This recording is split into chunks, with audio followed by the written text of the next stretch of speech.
Le village de Briga, niché dans les collines arides de Castille, avait déjà connu des épreuves.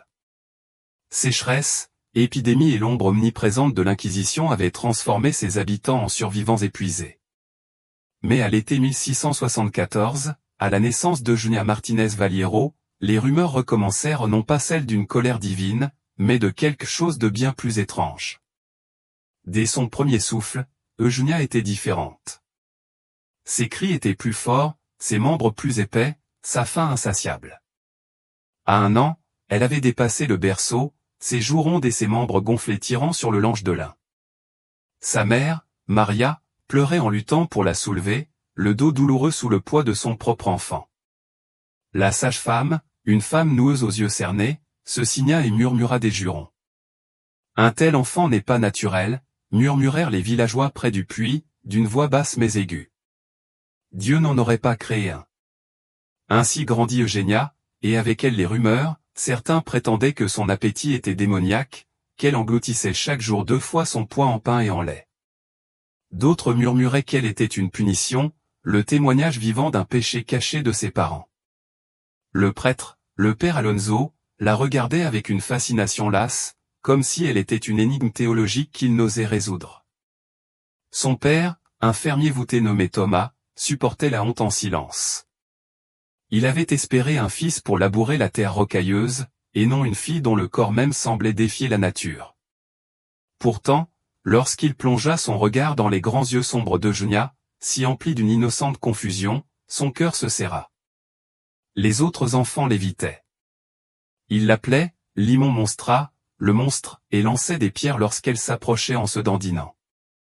Eugenia apprit très tôt à rester près du foyer, où les mains fatiguées de sa mère lui caressaient les cheveux et lui murmuraient des mots de réconfort sans conviction.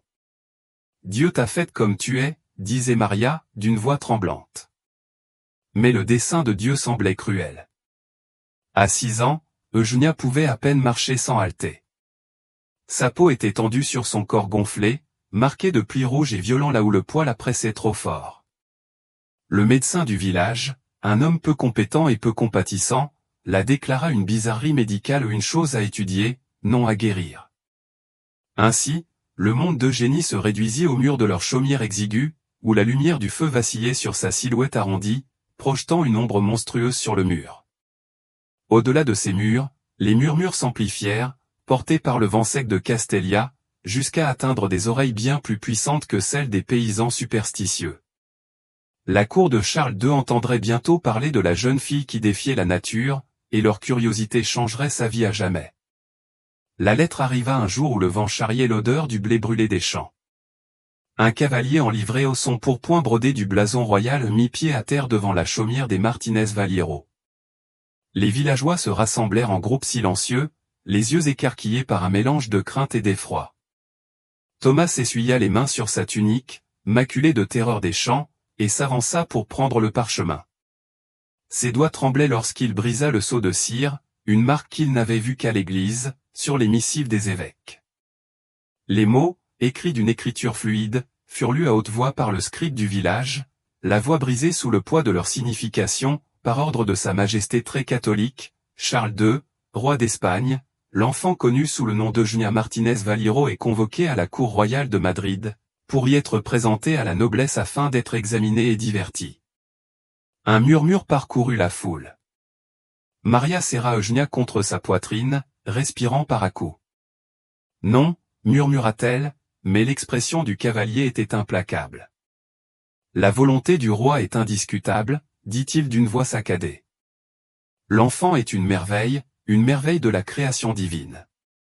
Sa Majesté désire la contempler. Eugenia, son visage rond et rouge de confusion, tira la manche de sa mère. Maman, que veulent-ils? Maria ne put répondre. Sa gorge s'était serrée sur ces mots. Les préparatifs furent rapides et brutaux. Une voiture arriva 2 jours plus tard, ses rideaux de velours tirés pour se protéger des regards indiscrets. Les villageois observèrent Eugenia vêtue des plus beaux vêtements que la couturière locale pouvait confectionner à la hâte, une robe de laine grossièrement filée, teinte d'un bleu délavé, dont les coutures tiraient. Ses cheveux, habituellement lâchés, étaient retenus sous un bonnet de lin. « Sois courageuse, lui dit Thomas d'une voix pâteuse. Il lui enfonça une petite croix de bois dans la paume de la main. Que Dieu t'accompagne. La lèvre inférieure d'Eugénia trembla, mais elle hocha la tête. Elle ne comprenait pas pourquoi on l'emmenait, seulement que le visage de ses parents était baigné de larmes. Le voyage jusqu'à Madrid fut un tourbillon de poussière et de chaos. La calèche, bien que majestueuse pour un village, était étouffante. Le corps d'Eugénia était douloureux à cause du mouvement constant, sa peau irritant le tissu inconnu. Le cavalier, un certain Don Alvaro, lui adressa à peine la parole, si ce n'est pour aboyer des ordres. Ne bouge pas, lui lança-t-il lorsqu'elle remua, mal à l'aise. Tu dois être présentée comme une curiosité, pas comme une paysanne braillarde. La nuit, il s'arrêtait dans des auberges où Eugénie se cachait dans des pièces reculées, de peur que les voyageurs n'aperçoivent le prix du roi avant son dévoilement. Elle mangeait seule, ses repas étant apportés par des serviteurs silencieux qui détournaient le regard. Un jour, elle entendit deux servantes murmurer, « On dit qu'elle pèse autant qu'un bœuf adulte. » Pauvre créature. Crois-tu qu'elle sait ce qu'ils vont lui faire? Eugénia ne dormit pas cette nuit-là. Lorsque les clochers de Madrid percèrent enfin l'horizon, son estomac se noua. La ville était un monstre rugissant de bruit et de puanteur, si différent des paisibles collines de Brihuega. La calèche franchit des portes ornées d'armoiries dorées, croisa des gardes en cuirasse polie, et pénétra dans un monde de marbre et de dorure. Alors que la voiture s'arrêtait dans une cour ensoleillée, Don Alvaro ouvrit brusquement la portière. « Dehors, ordonna-t-il. Et n'oubliez pas, vous êtes ici pour être vu, pas entendu. » Eugénia descendit, les jambes tremblantes. Autour d'elle, des courtisans en soie et bijoux s'arrêtèrent au milieu de leur conversation, leur regard rivé sur elle avec une envie qui lui donna la chair de poule. Un homme portant une perruque poudrée se pencha vers son compagnon, son éventail flottant. Voici donc l'enfant monstrueux. Quel grotesque délice! Les doigts d'Eugénia se crispèrent autour de la croix qu'elle tenait dans sa paume. Quelque part derrière les portes imposantes, le roi l'attendait, et avec lui un destin qu'elle ne pouvait encore imaginer. Le grand hall de l'Alcazar était un nuage de bougies et de murmures. Eugénia se tenait figée au milieu du sol ciré, ses pieds nus s'enfonçant légèrement dans la moquette moelleuse. L'air sentait la cire d'abeille et l'eau de rose, si intense qu'elle lui donnait le vertige. Autour d'elle, la noblesse espagnole s'était rassemblée en un demi-cercle scintillant, leurs soieries bruissant comme les ailes d'oiseaux agités. Une femme coiffée d'une imposante coiffe de dentelle gloussa derrière son éventail. Regardez-la, elle est grande comme un tonneau avec des jambes. Le visage d'Eugénia brûlait, mais elle gardait les yeux fixés au sol. La croix dans sa paume s'enfonçait dans sa peau, petit rappel aigu de son foyer. Au fond de la salle, sous un dais de velours cramoisi, était assis le roi Charles II. Son visage était pâle et allongé, sa mâchoire inférieure légèrement saillante, héritage de générations de consanguinité royale. Ses yeux sombres, bien que ternis par la maladie, brillaient de fascination tandis qu'il lui faisait signe de s'approcher. « Amenez-la » ordonna-t-il d'une voix faible mais porteuse. Don Alvaro poussa Eugénia du bout de sa botte. Elle trébucha, le souffle court, tandis que des rires parcouraient la foule. « Attention, elle va casser les tuiles » cria un noble, suscitant un concert de ricanements. Le roi les ignora, se penchant en avant sur son fauteuil doré. « Tournez-vous » ordonna-t-il. Eugénia hésita, incertaine. « Tourne-toi » siffla Don Alvaro en la saisissant par l'épaule et en la faisant tournoyer brutalement. La salle explosa de halètements et d'exclamations ravies. Merveilleux! Un évêque en robe brodée frappa dans ses mains. Une telle abondance doit être un signe de faveur divine ou peut-être une plaisanterie divine. La vision d'Eugénia se brouilla. Elle sentait leur regard comme des marques brûlantes sur sa peau, traçant le ventre rond, l'épaisseur de ses bras. Un homme coiffé d'un chapeau à plumes la dessina à la hâte sur un morceau de parchemin, exagérant ses proportions jusqu'à ce qu'elle ressemble à une caricature grotesque. « Sait-elle danser » demanda une duchesse, la voix dégoulinant d'une douce harmonie. Avant qu'Eugénia puisse réagir, un violoniste entama un air entraînant. Les nobles applaudirent en rythme, leurs sourires étincelants. Allez, montre-nous comment une paysanne fait la fête. Des larmes piquèrent les yeux d'Eugénia, mais elle força ses jambes à bouger. Elle oscilla maladroitement, les bras battant l'air, luttant pour garder l'équilibre. Les rires redoublèrent une cacophonie de joie cruelle. Quelqu'un lança une dragée. Elle rebondit sur sa joue et roula sur le sol. Assez. L'ordre ne venait pas du roi, mais d'une femme élancée à ses côtés la reine Mariana, le visage ridé par la fatigue. Un instant, le silence se fit dans la salle, mais Charles II fit un geste dédaigneux de la main. Absurde. Cette fille m'amuse. Il se tourna vers un serviteur. Donnez-lui à manger. Je veux voir ce qu'elle peut manger. Une table fut dressée, chargée de viande rôtie, de confiserie et de cruchons de vin. Les nobles se pressèrent, les yeux brillants d'impatience. Mange, dit le roi, comme pour le défier. L'estomac d'Eugénia se noua. Chez elle, la faim la rongeait constamment, la rongeant même si son corps gonflait. Mais ici, la nourriture était une arme, un spectacle de plus pour leur divertissement. Elle tendit la main vers une miche de pain, les doigts tremblants. Dès qu'elle y mordit, la salle explosa d'acclamations. Comme un cochon à l'abreuvoir, s'exclama un courtisan. Eugénia mâcha machinalement, le pain se transformant en cendres dans sa bouche. Le regard de la reine croisa brièvement le sien, une lueur de pitié avant de détourner le regard. Une fois les plateaux vidés, le roi bâilla, emmenez-la. Nous la reprendrons demain. Tandis que les gardes la conduisaient hors de la salle, les murmures s'élevèrent. Avez-vous vu comme elle s'est gavée? Une créature d'un appétit absolu. Quel délice! Les doigts d'Eugénie se crispèrent sur la croix jusqu'au sang. Cette nuit-là, dans la minuscule chambre qu'on lui avait donnée, au plus une cellule qu'une chambre, où elle enfonça son visage dans la paillasse et pleura. Dehors, la lune projetait une lumière argentée sur les murs du palais. Quelque part dans le labyrinthe de couloirs, un peintre aiguisait sa plume, impatient de capturer la nouvelle curiosité préférée du roi. Ainsi commença la vie d'Eugénia, devenue spectacle. Les jours se transformèrent en un défilé grotesque d'humiliation. Elle n'était plus une jeune fille, elle était un objet à exhiber, une merveille à décortiquer sous les rires et les railleries. La curiosité initiale de la cour se transforma en une soif insatiable de représentation toujours plus élaborée. Le troisième matin, un serviteur arriva avec un paquet de soie et de dentelle. « Vous allez porter ceci », dit-il en jetant les vêtements sur les trois lits de camp. Eugénie déplia la robe, une parodie de la mode de la cour. Elle lui parut pénible avant même d'avoir tenté de l'enfiler. Le tissu était trop serré, le corsage si cruellement lacé que sa respiration était haletante. Lorsqu'elle émergea, les nobles qui l'attendaient éclatèrent de rire. « Regardez-la, un satin de péché », ricanèrent-ils.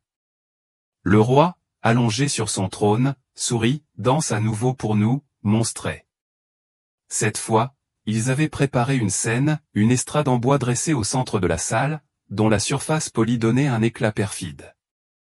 Eugénia gravit les marches avec effort, les jambes tremblantes.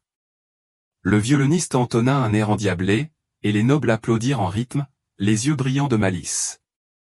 Elle bougeait du mieux qu'elle pouvait, son corps oscillant sous son propre poids. Les rires se firent plus forts, plus insistants. Quelqu'un lança une poignée de pétales de rose. Ils collèrent à sa peau trempée de sueur comme des ornements grotesques. Plus vite, cria une voix. Le pied d'Eugénia glissa. Elle s'écrasa sur la scène avec un bruit sourd qui fit trembler l'estrade. Une douleur lancinante lui traversa les genoux, mais les rires de la cour couvraient son halètement. « Oh, bravo ! Une fin parfaite !» s'exclamèrent-ils. Des larmes lui brûlèrent les yeux, mais elle refusa de les laisser couler. Au lieu de cela, elle se redressa, les doigts enfoncés dans le bois. Le roi l'observa, les lèvres pincées d'amusement. « Encore, dit-il, et ainsi de suite. » À la fin de la semaine, les exigences devinrent plus inventives. Ils la revêtirent d'une armure trop petite pour sa silhouette et la déclarèrent « grand chevalier obèse », la tapotant à coups de canne tandis qu'elle traversait la salle d'un pas lourd. Il la maintenait en équilibre sur un tabouret tandis que des bouffons faisaient semblant de la faire tomber, provoquant des éclats de rire à chaque vacillement de la cour. Un soir, ils apportèrent une balance ou une monstrueuse chose de fer et de chêne. « Voyons ce que pèse la merveille du roi », proclama un duc. Eugénia monta sur l'estrade, le visage en feu sous les mouvements frénétiques de l'aiguille. Les courtisans exhalèrent un cri de stupeur exagéré. 400, si c'est une once, un véritable titan de chair. La reine, silencieuse comme toujours, se détourna. Le pire survint le jour de la Saint-Jean. Le palais vibrait de torchers et de musique, l'air était chargé d'odeurs de viande rôtie. Eugénie fut conduite au jardin, où une grande fontaine avait été asséchée. Ce soir, annonce le roi, notre monstre se baignera pour nous. Un murmure de joie parcourut la foule. L'estomac d'Eugénia se noua tandis que les serviteurs remplissaient la bassine de vin, une extravagance ridicule. Un fleuve de liquide cramoisi scintillait sous la lumière des torchers. Allez-y, exhorta une comtesse d'une voix douceâtre. Vous n'avez sûrement jamais goûté un cru pareil. Eugénie hésita. La croix avait disparu, perdue dans le chaos de ses journées. Elle n'avait plus rien à quoi se raccrocher, si ce n'est son souffle saccadé. La patience du roi s'effilochait. Dois-je te commander 2 fois? Des mains l'attrapèrent et la poussèrent vers le bassin. Le vin clapotait à ses pieds, froid et glissant. Elle trébucha, le liquide lui montant jusqu'à la taille tandis que la cour acclamait, « Bois !» Voyons si elle flotte. Eugénia ferma les yeux et se laissa submerger par le rire. Le vin tachait sa peau, sa robe, ses cheveux. Il emplissait son nez et sa bouche, amer et suffocant. Lorsqu'ils la sortirent enfin, ruisselante et tremblante, le roi applaudit. Magnifique. Cette nuit-là, de retour dans sa cellule, Eugénia se frotta la peau jusqu'à l'irritation. L'odeur du vin lui restait en mémoire, un cruel rappel. Dehors, les festivités continuaient, les voix des nobles s'élevant en chants ivres. Elle pressa son front contre le mur de pierre froid. Quelque part, bien au-delà de ces salles dorées, ses parents murmuraient peut-être encore son nom. Mais ici, elle n'était personne. Ici, elle n'était que le spectacle. La convocation arriva à l'aube, délivrée par un page aux doigts tachés d'encre. Eugénia bougea à peine lorsqu'il fit claquer le loquet de fer de sa chambre. Debout, monstrat, ricana-t-il en jetant un morceau de parchemin sur la paille. Le roi a ordonné ta présence dans la galerie des portraits. Eugénia cligna des yeux dans la pâle lumière matinale. Son corps était douloureux à cause de l'humiliation de la veille, ses genoux encore à vif après la scène. Refuser n'était pas envisageable. La galerie était une longue salle voûtée, bordée de visages de rois et de reines, leurs yeux peints à l'huile la suivant tandis qu'elle avançait d'un pas traînant. Au fond, sous des rideaux de velours, se tenait un homme nerveux, vêtu d'un pourpoint éclaboussé de peinture, les doigts tambourinant avec impatience sur son chevalet. « Ah, le sujet arrive, dit-il d'une voix aigre de dédain. Je suis don Sébastien de Herrera, peintre de la cour de Sa Majesté. Vous vous asseyez comme je l'ordonne. » Eugénia hésita. Je ne comprends pas, une noble femme à proximité ricana derrière son éventail. Oh, comme c'est drôle. Cette créature se croit libre de choisir. Don Sébastien désigna une plateforme surélevée drapée d'un épais brocart. Grimpez, et ne bougez plus une fois en position. La plateforme gémit sous son poids tandis qu'elle s'y installait. Le peintre l'encerclait comme un vautour, son regard la disséquant sous tous les angles. Tourne ton visage vers la lumière, ordonna-t-il. Non, relève la tête. Qu'il te voie dans toute sa plénitude. Eugénia obéit, les mains serrées sur ses genoux. Les nobles se rassemblèrent, chuchotant derrière des gants de soie. Va-t-il la peindre telle qu'elle est ou telle qu'elle se sent, songea l'un d'eux. Telle qu'elle est, ce serait déjà assez horrible, répondit son compagnon. Don Sébastien trempa son pinceau dans l'ocre et commença. Les poils raclaient la toile d'un geste rapide et impitoyable. Il ne la peignait pas comme une personne, mais comme une étude ou une merveille grotesque destinée à un divertissement futur. Ne bougez pas, lança-t-il lorsqu'elle remua. À moins que vous ne souhaitiez qu'on se souvienne de vous comme d'un flou d'indécence. La séance dura des heures. Le dos d'Eugénia se raidit, son souffle devenant saccadé sous l'examen. Le regard du peintre oscilla entre elle et la toile, la bouche tordue d'insatisfaction. Encore, murmura-t-il. Encore des plis, de la masse.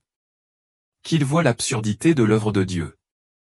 Un serviteur apporta un plateau de fruits, et les nobles grignotèrent en les regardant, leurs rires étouffés par leurs manches de soie. Parlera-t-il de la façon dont sa robe se tend aux coutures, demanda une duchesse. Bien sûr, répondit don Sébastien sans lever les yeux. Toutes ces glorieuses imperfections. La vision d'Eugénia se brouilla. Elle se concentra sur une fissure dans le mur du fond, laissant son esprit dériver vers Briwega, le vent sec dans les oliviers, la voix de sa mère fredonnant près du feu. Un coup sec brisa l'illusion. Assez pour aujourd'hui, déclara le peintre en s'essuyant les mains sur un chiffon. Demain, nous immortaliserons la magnificence de son profil. Alors qu'Eugénie descendait, les jambes engourdies, un page s'élança avec un sourire narquois. Le roi souhaite voir les progrès. Don Sébastien tourna la toile vers les courtisans. Un soupir parcourut la foule. Elle était là, Eugénia Martinez-Veggio, représentée avec une précision cruelle et sans faille. Son corps gonflait de façon grotesque, son visage n'était plus qu'un masque de souffrance inerte. Le peintre avait exagéré chaque courbe, chaque pli, jusqu'à ce qu'elle ressemble à une caricature monstrueuse de l'excès. Exquis, murmura le roi en parcourant le cadre. Un véritable chef-d'œuvre de l'étrange. La gorge d'Eugénia se serra. Tel serait son héritage, non pas une vie, ni une histoire, mais une plaisanterie à l'huile, un spectacle figé dans le temps. Sous les applaudissements des courtisans, elle se détourna, son reflet déformé dans un miroir doré. La jeune fille qui lui rendait son regard était méconnaissable, une ombre déformée, source de pitié et de ridicule.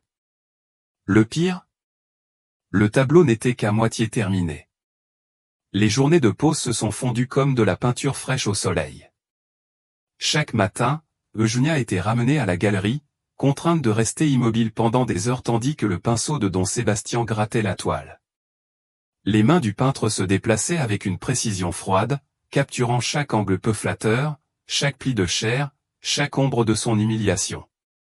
Penche la tête. Non, baisse-la, dit-il sèchement un après-midi d'un geste brusque. Laisse la lumière illuminer ta mâchoire. Eugénie obéit, la nuque raidie par des heures de pause peu naturelles. Les nobles avaient pris l'habitude d'inviter leurs invités à la regarder, comme si ses souffrances étaient un divertissement nouvellement découvert. Remarquable, murmura un diplomate en visite, ses yeux perçants fixés sur elle. J'ai entendu parler de géants et de nains, mais là, c'est tout autre chose, dit don Sébastien avec un sourire narquois. Un triomphe de l'absurdité de la nature. Les doigts d'Eugénia s'enfoncèrent dans le brocart sous elle. Elle avait appris à se replier sur elle-même, à laisser son esprit vagabonder loin de l'air étouffant de la galerie. Mais aujourd'hui, quelque chose de vif et de douloureux la ramena au présent. Une petite fille se tenait au bord de la foule, serrant les jupes de sa mère. Elle ne devait pas avoir plus de 5 ans l'âge d'Eugénia lorsque les enfants du village l'appelèrent pour la première fois, Elmonué. Les yeux de la fillette étaient écarquillés, non pas de rire, mais d'une sorte de peur. « Maman » murmura l'enfant trop fort. « Est-ce qu'elle va me manger ?» La foule ricanait. Le souffle d'Eugénia s'accéléra. La mère tapota la tête de sa fille. « Non, Corino. C'est juste une curiosité, une chose à regarder, une chose. » Les mots s'imprimèrent dans les os d'Eugénia comme de la glace. Cette nuit-là, elle resta éveillée dans sa cellule, les yeux fixés au plafond.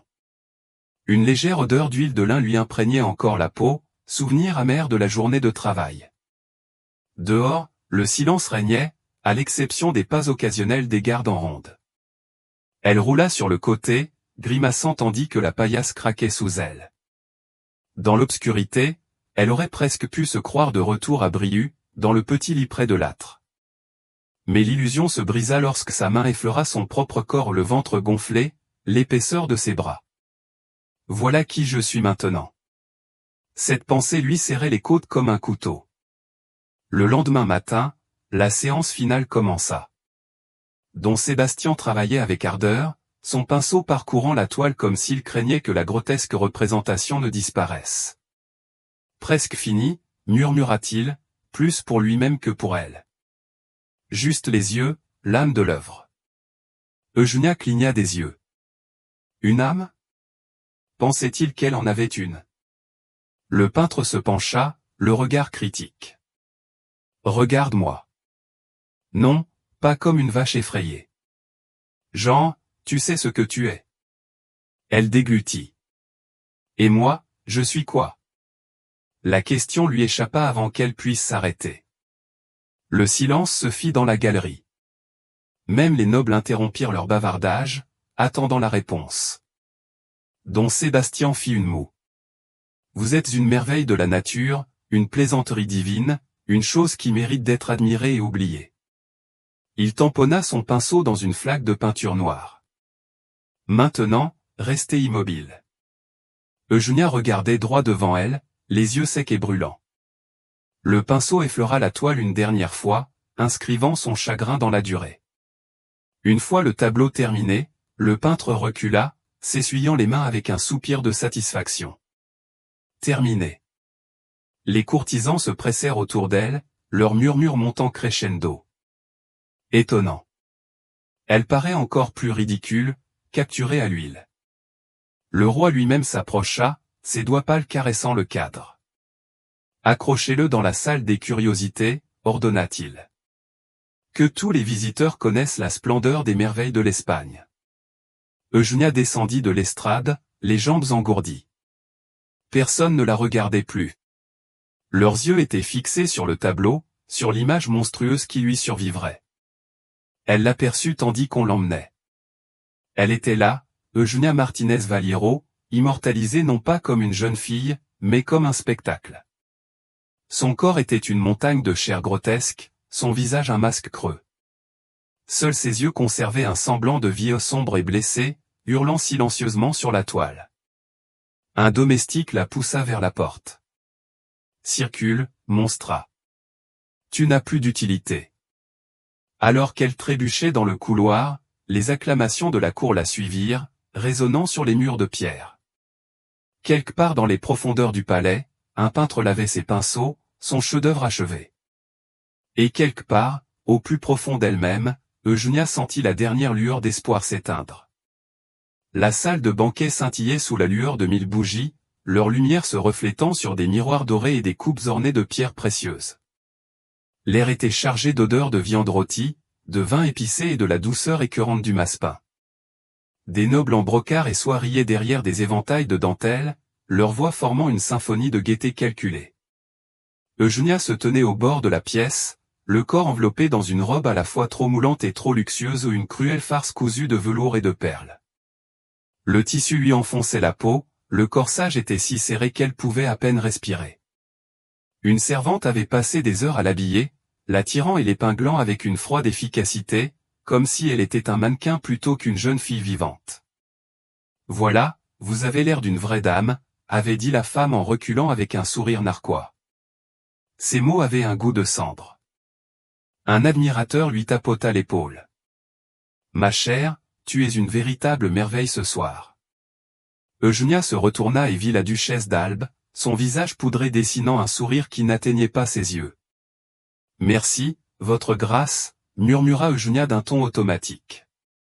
Le regard de la duchesse la parcourut, s'attardant sur la façon dont le tissu lui tirait sur les hanches. Dites-moi, vous donne-t-on un supplément pour ces occasions, ou la cour apprécie-t-elle simplement de vous voir éclater de rire, ricana une baronne à proximité. On devrait peut-être parier sur la maille qui cédera en premier. Les doigts d'Eugénia se recroquevillèrent dans ses paumes, la morsure de ses ongles lui causant une douleur angoissante. Elle avait désormais compris que le silence était son seul rempart. Le roi, assis à la table d'honneur, leva la main. Que le spectacle commence. Un silence s'abattit sur la foule tandis que les serviteurs avançaient une balance massive, dont les plaques de cuivre brillaient. L'estomac d'Eugénia se noua. Ils avaient déjà fait cela, la peser comme du bétail à la foire, sous les huées et le halètement de la cour. « Viens, Monstrat !» appela Charles II d'une voix faussement chaleureuse. « Voyons si les cuisines royales t'ont encore engraissé. » Les nobles s'écartèrent tandis qu'Eugénia avançait d'un pas lent et lourd. La balance grinça de façon inquiétante lorsqu'elle monta dessus, l'aiguille oscillant violemment avant de se stabiliser. 190 kg, annonça un héros. La salle s'exclama avec exagération. Étonnant. Elle a grandi depuis le mois dernier, comme un champignon après la pluie. Un comte se pencha, l'haleine empestant le vin. Dites-moi, sentez-vous votre propre poids quand vous marchez, ou est-ce comme porter un royaume? Eugénie regarda droit devant elle, la mâchoire serrée. Le roi fit un geste de la main. Assez. Festoyons. Le banquet commença sérieusement, des assiettes de cochon de lait et de fruits confits circulèrent parmi les convives. Eugénia fut conduite à une chaise spécialement renforcée, à sa propre table, un trône grotesque d'où l'on pouvait l'observer manger. « Allez-y » insista Maraki en lui tendant un plateau de pâtisserie. « Laissez-vous tenter. » Les nobles la regardèrent, captivés, prendre une tarte. Dès qu'elle en prit une bouchée, ils applaudirent comme si elle avait accompli un exploit. Merveilleux, elle mange comme une reine de la gourmandise, peut-être. Eugénia mâchait machinalement, la garniture mielleuse et sucrée sur sa langue. Un rire tourbillonnait autour d'elle, une tempête de cruauté. Puis une nouvelle voix s'éleva dans le brouhaha. « Votre Majesté ?» La foule se retourna d'un même mouvement. Un jeune noble, nouveau venu à la cour à cause de la coupe inhabituelle de son pourpoint, s'inclina profondément. « Puis-je porter un toast ?» Charles II hocha la tête avec indulgence. « Parlez. » Le noble leva sa coupe, son regard rivé sur Eugénie. « À la plus grande merveille d'Espagne, une créature si vaste, si magnifique qu'elle fait honte à nos plus belles statues. » La cour rugit d'approbation, les coupes tintèrent. Le visage d'Eugénia brûlait, mais le noble n'avait pas fini. « Et dire, poursuivit-il en souriant, qu'elle était autrefois une simple paysanne. Maintenant, elle dîne avec des rois. Quelle fortune !» Le mot était teinté de moquerie. Les mains d'Eugénia tremblaient sur ses genoux. La reine, silencieuse la majeure partie de la soirée, posa sa fourchette avec un léger tintement. « Assez, dit-elle d'une voix à peine audible. Mais le roi se contenta de rire. « Laissez-les s'amuser, ma chère. La jeune fille est là pour leur amusement, n'est-ce pas ?» Un serviteur se pencha par-dessus l'épaule d'Eugénia et remplit son verre de vin à ras-bord. « Bois, murmura-t-il.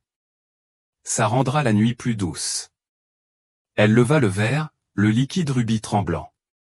Autour d'elle, les nobles s'étaient livrés à d'autres divertissements. Un bouffon dégringolait. Un poète récitait des vers truffés de sous-entendus, mais leur regard revenait sans cesse vers elle, avide du prochain spectacle. À mesure que la nuit avançait, le vin coulait à flots et les plaisanteries s'enhardissaient. « J'ai entendu dire qu'elle était née d'une vache et d'une montagne. »« Non, non, c'est la fille perdue de Gargantua. » La vision d'Eugénia se brouilla. Les bougies semblaient se multiplier, leurs flammes dansant, imitant ironiquement la réalité. Puis une main se posa sur son bras. « Debout » siffla Don Alvaro. « Le roi vous invite à danser. » Les musiciens entonnèrent une gaillarde entraînante. Les nobles formèrent un cercle, le visage rayonnant d'impatience. Eugénia se leva, les jambes tremblantes. « Allez-y » lança une duchesse avec un sourire narquois.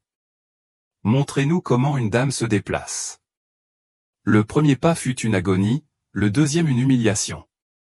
Au troisième, la pièce tournoyait, les rires résonnant comme un rugissement assourdissant à ses oreilles. Elle trébucha, son pied s'accrochant au bas de sa robe trop serrée. La chute fut lente, inévitable.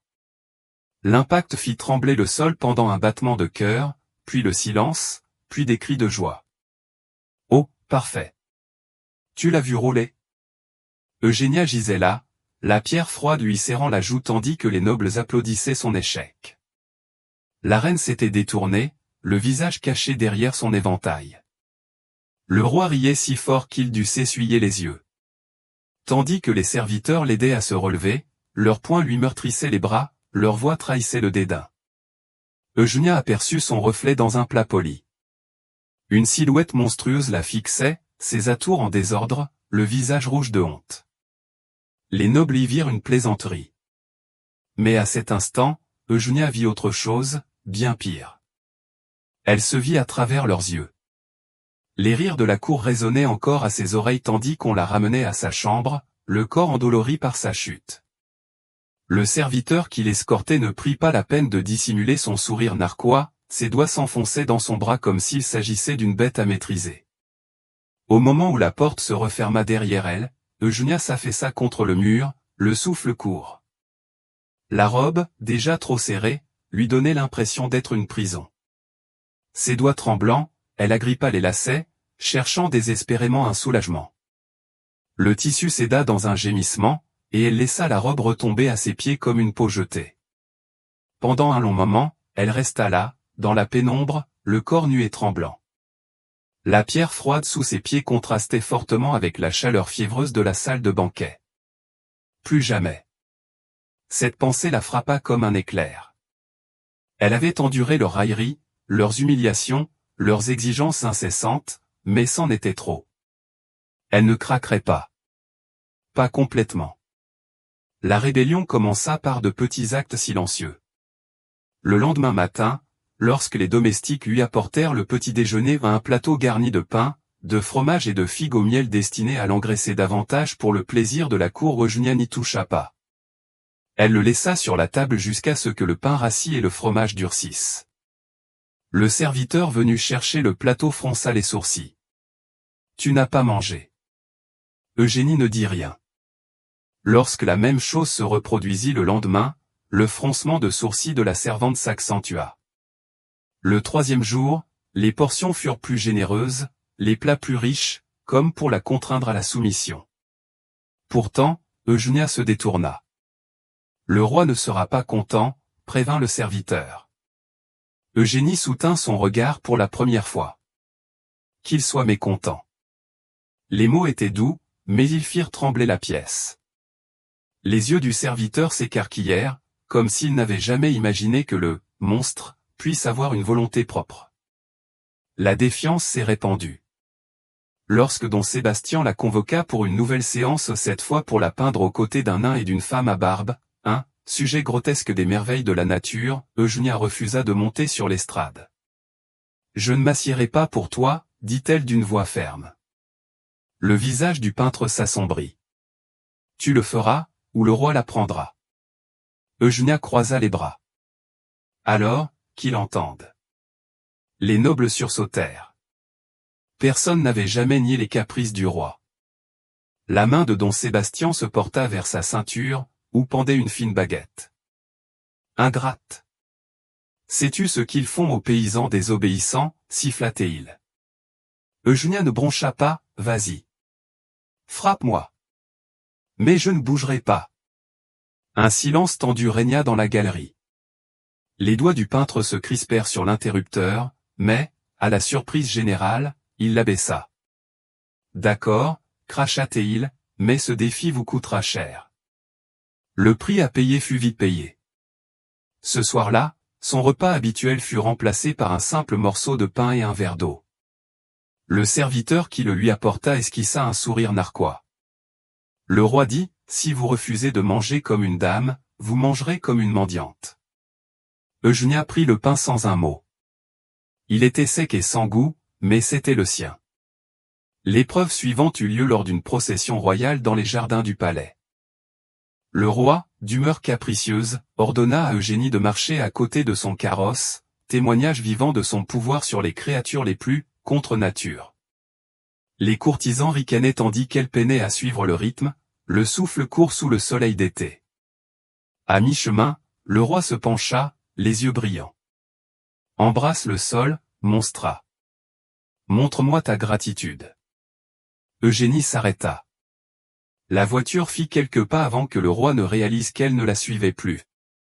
Il se retourna, le visage rouge de colère. Tu ne m'as pas entendu? Eugénia leva le menton. J'ai entendu. Un murmure parcourut la foule. La reine, assise à côté de Charles, lui toucha le bras. Lâche-le, murmura-t-elle. Mais l'orgueil du roi fut blessé. Tu vas t'agenouiller, siffla-t-il. Eugénia soutint son regard.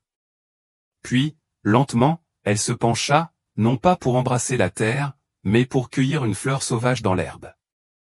Elle se redressa, faisant tournoyer la tige délicate entre ses doigts. Le visage du roi se déforma. Garde! Deux hommes la saisirent par les bras, mais Eugénia ne résista pas. Elle laissa tomber la fleur de sa main, ses pétales se dispersant au vent. Cette nuit-là, enfermée dans sa chambre, elle colla son oreille à la porte et écouta les gardes marmonner dehors. Le roi est furieux, dit l'un d'eux. À quoi s'attendait-il, répondit l'autre. Même une bête sait quand elle est poussée trop loin. Eugénia sourit dans l'obscurité. La rébellion était faible. Elle était silencieuse. Mais c'était la sienne. Et pour la première fois depuis des années, elle sentit quelque chose s'agiter en elle, quelque chose longtemps enfoui sous la honte et la soumission, la faible et fragile étincelle de défi, qu'elle allait attiser et transformer en flamme. Les années passèrent comme des ombres rampant sur les murs du palais, lentes, silencieuses, indifférentes. La fascination de la cour pour Eugénie s'estompa, comme toutes les nouveautés. Les nobles trouvèrent de nouvelles distractions, un veau à deux têtes venu de la campagne, un cracheur de feu venu d'Orient, deux siamoises chantant en parfaite harmonie. Eugénia, autrefois la vedette de leur cruel spectacle, fut reléguée aux confins de la mémoire. On lui confia une petite chambre, baignée de courants d'air, dans les quartiers des domestiques, loin des couloirs dorés où elle avait autrefois été exhibée. Les murs étaient humides, le matelas de paille était mince et infesté de poux. Personne ne prenait plus la peine de l'habiller de soie fine. Elle portait des chemises simples et informes qui lui tombaient sur la silhouette. Les festins avaient également cessé. Ses repas étaient maigres, du gruau, du pain rassis, quelques morceaux de viande juste assez pour la maintenir en vie, mais jamais assez pour apaiser la faim qui avait défini son existence. Parfois, au cœur de la nuit, elle pressait ses mains contre son ventre et s'émerveillait de sa diminution. Les plis de chair qui la rendaient autrefois un spectacle s'étaient ramollis, affaissés. Elle était toujours grande, toujours autre, mais n'était plus la caricature monstrueuse que la cour adorait. Personne ne venait la voir. Personne, enfin, sauf les rats. La nuit, ils s'agitaient sur le sol, leurs petites griffes claquant contre la pierre. Eugénia ne s'en souciait pas. Ils étaient de meilleure compagnie que les nobles plus silencieux, du moins, et bien plus gentils. Un soir, alors qu'elle grignotait un morceau de pain, une jeune femme de ménage se glissa dans sa chambre. La jeune fille ne devait pas avoir plus de 12 ans, son tablier maculé de suie, les joues rouges de la chaleur des cuisines. « Tiens » murmura-t-elle en déposant un morceau de fromage dans la main d'Eugénia. Le cuisinier n'a pas remarqué qu'il manquait. Eugénia fixa l'offrande, la gorge serrée. Pourquoi? La fille haussa les épaules. Tu avais l'air affamé. C'était la première fois depuis des années qu'Eugénia recevait une telle gentillesse. Elle mangea le fromage lentement, savourant chaque bouchée tandis que la jeune fille s'attardait sur le seuil. « Est-ce que tu dansais vraiment pour le roi » demanda la servante, les yeux écarquillés de curiosité. Les doigts d'Eugénia s'immobilisèrent. C'est vrai. C'était grandiose. Un rire amer lui échappa. Non.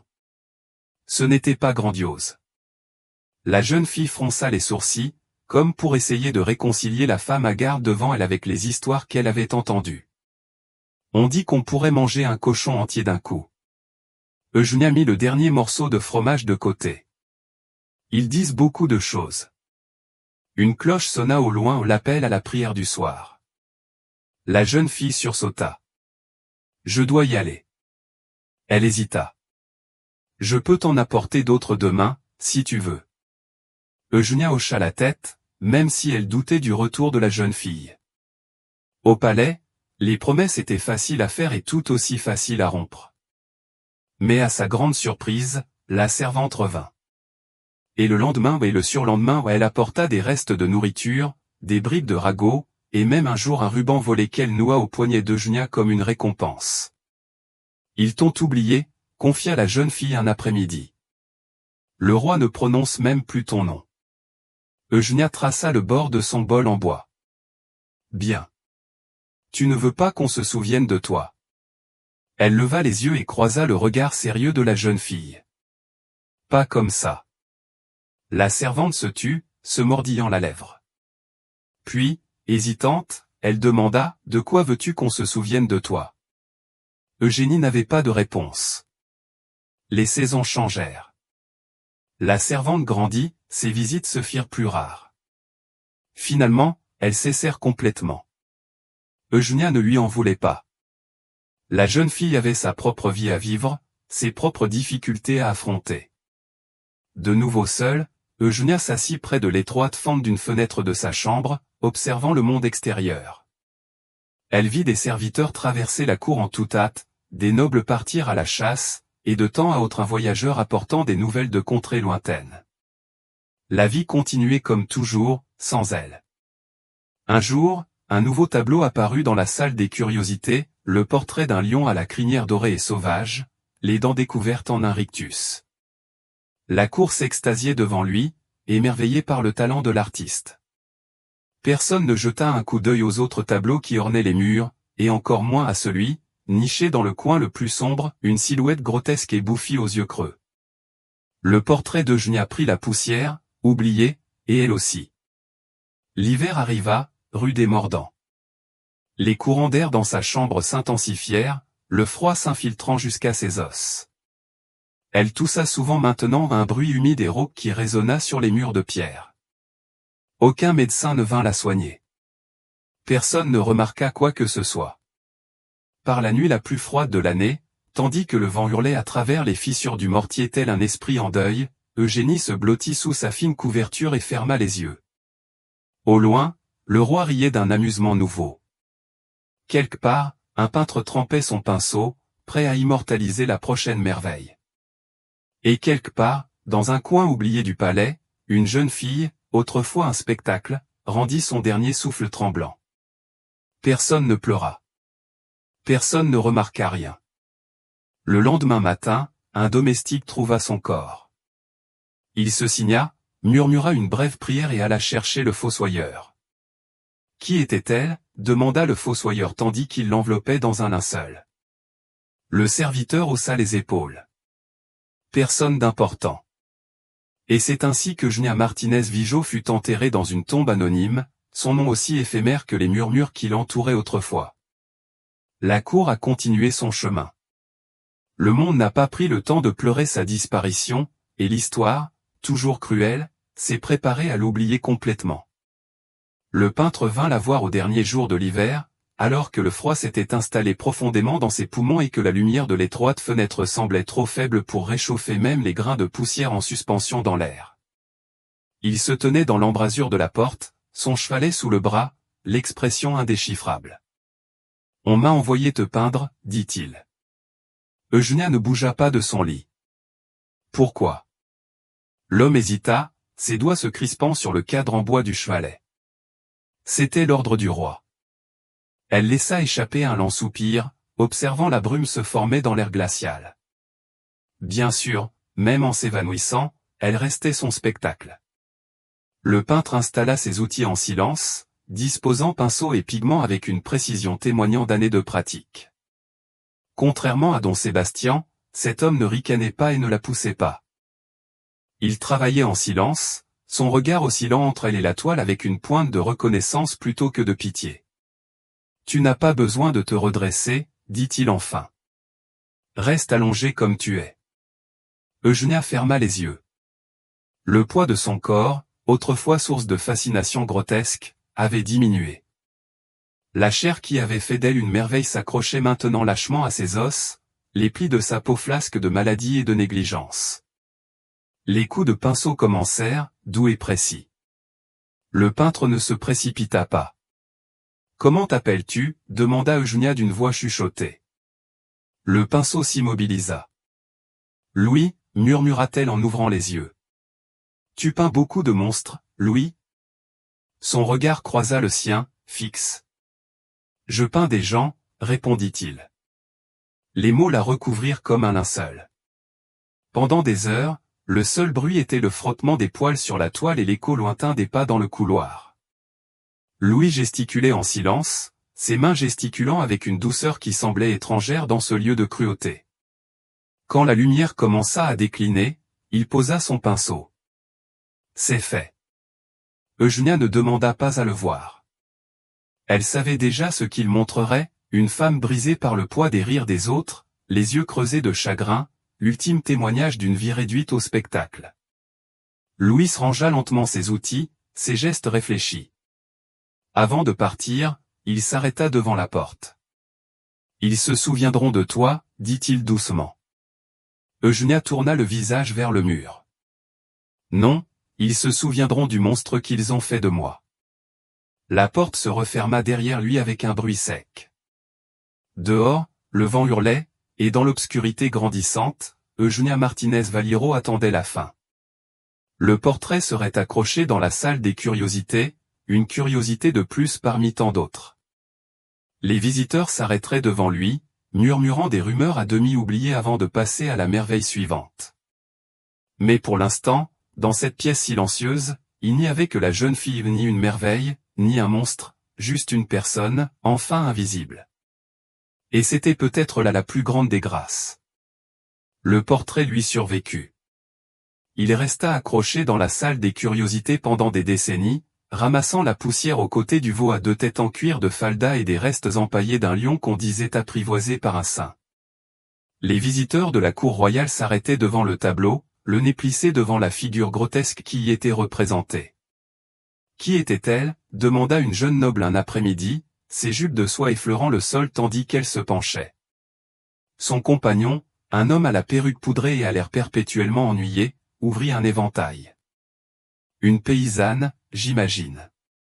Le roi la gardait comme animal de compagnie, il paraît qu'il la nourrit jusqu'à ce qu'elle puisse à peine marcher.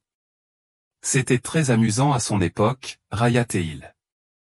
Un récit des folies de la nature, répondit l'homme en la dirigeant vers une exposition plus raffinée, une coupe ornée de pierres précieuses qui aurait appartenu à Salomon. Les années passèrent. Des guerres éclatèrent. Des rois moururent. Des empires s'élevèrent et s'effondrèrent. La salle des curiosités fut démantelée, son contenu fut dispersé dans des collections privées et des réserves oubliées. Le portrait d'Eugénie changea de main une demi-douzaine de fois, chaque propriétaire s'intéressant moins à la jeune fille représentée qu'à sa valeur de sujet de conversation macabre. Dans un bureau madrilène faiblement éclairé, un historien observait le tableau en plissant les yeux, ses lunettes sur le bout du nez. Fascinant, murmura-t-il à son assistant. Un parfait exemple de la fascination baroque pour le grotesque. Notez les proportions exagérées, clairement destinées à susciter à la fois pitié et révulsion. Était-elle réelle? Demanda l'assistant en scrutant la silhouette aux yeux creux. L'historien haussa les épaules. Si c'était le cas, ce n'était pas quelqu'un d'important. Au mieux, une note de bas de page dans les divertissements royaux. Le tableau fut catalogué, étiqueté et rangé dans les archives, portrait d'une femme obèse, artiste inconnue, vers le XVIIe siècle. Pas de nom, pas d'histoire, juste une curiosité figée dans le temps. Et pourtant, dans le village de Brihuega, où le vent portait encore le parfum de l'herbe sèche et des oliviers, une vieille femme était agenouillée dans le cimetière, ses doigts noueux traçant une pierre usée par les intempéries. L'inscription avait depuis longtemps disparu, mais elle en connaissait les mots par cœur. Eugénia, murmura-t-elle. La servante, désormais aux cheveux blancs et courbés par l'âge, déposa une fleur sauvage sur la tombe anonyme. Quelque part, hors de portée de la cruelle gomme de l'histoire, une jeune fille riait au soleil. Mais le monde avait déjà tourné la page. La cruauté du spectacle survit à ses acteurs. Longtemps après que les rires se soient estompés et que le public se soit dispersé, les échos persistent non pas dans les salles où résonnaient autrefois les yourtes, mais dans la façon dont l'histoire s'enroule autour des oubliés. Les siècles passèrent. L'Alcazar s'écroula et fut reconstruit. Les visages des rois et des reines se fondirent dans le mythe. Eugenia Martinez Valiero, la jeune fille qu'on avait surnommée la Monstrua, devint un murmure dans les archives, une note de bas de page grotesque dans les annales du divertissement royal. Les érudits débattirent de son existence. Était-elle réelle ou simplement une invention, un récit édifiant sur la gourmandise, une métaphore de l'excès?